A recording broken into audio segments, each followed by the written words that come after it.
Speaking to Peter Valancourt, armed citizen from New Hampshire. Peter, thank you for being here on NRAnews.com. Tell us, sir, what happened at the Firefighters Union Hall? I saw an individual walking in front of my house, which there usually isn't much traffic whatsoever. It was like a little after 7 o'clock in the morning. He was walking east on the street, and I found it kind of peculiar. And it wasn't like a minute later, all of a sudden, now he's walking west. So I got up off my chair and looked out the window, and I saw him go over to the Firemen's Union Hall. He was trying to gain entrance to the front door, and the door wouldn't unlock, and proceeded out back, and that's when I called the police department. Then I saw him come around the side, and he went up. There's a staircase going to the upstairs apartment, and he went upstairs and tried to open that door. So, pretty peculiar behavior. We call that a little suspicious, eh? I believe so. So what happened next? That's when I said, that's it, I'm going next door. So I walked out, and on my way out the door, I grabbed my shotgun, Okay. my persuader. I went next door. As I'm walking down my driveway, I happened to look over on my right. That was the area he came from, and there was a car parked there on the side of the road, Okay. which is unusual. So then I proceeded walking towards the house, walked across the front yard, and as I got over to the other side, I turned my head, and he was trying to open a window. And then that's when I hollered, "Hey, what are you doing?"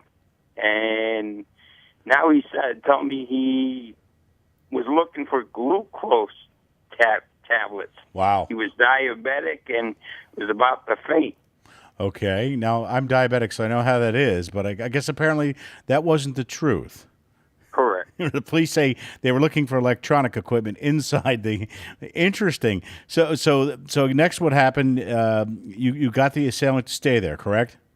Yes, I told him, I said, well, why don't you sit down, because if you faint, you won't have that far to go. Perfect. Yeah. So if you're fainting, and when police come, we'll sort this all out, right? Right. So what happened next? And then he was sitting down and still trying to tell me this story. And I said, don't worry, the cops will take care of you. They're on their way. And all of a sudden, he went to get up. And I said, listen, you need to sit down. I'm not going to tell you again. And he proceeded to sit back down, and finally the officer showed up and took it over from there. So this was a 19-year-old. There were also two others, a 24-year-old and 19-year-old, who were in a car. You mentioned a car. They were in a nearby parked car, and they tried to drive off as well. So it had more suspicious behavior, like, something's not going well. So Correct. Yeah. So police say that they arrested this gentleman and the two others, and all three will be arraigned. So what was going through your mind as all this was happening?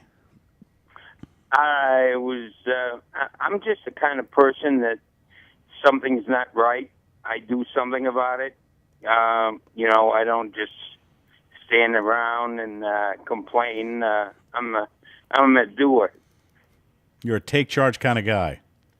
Absolutely. So we're speaking to Peter Valancourt, an armed citizen in New Hampshire, here on the Daily News.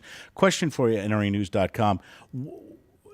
How important was it for you to be able to have a right to have a firearm there, to be able to do what you did? Having a firearm is, I believe, a safety net. Others are intimidated when they see it, so they stop trying whatever they're doing, And I believe everyone should have a right to protect themselves.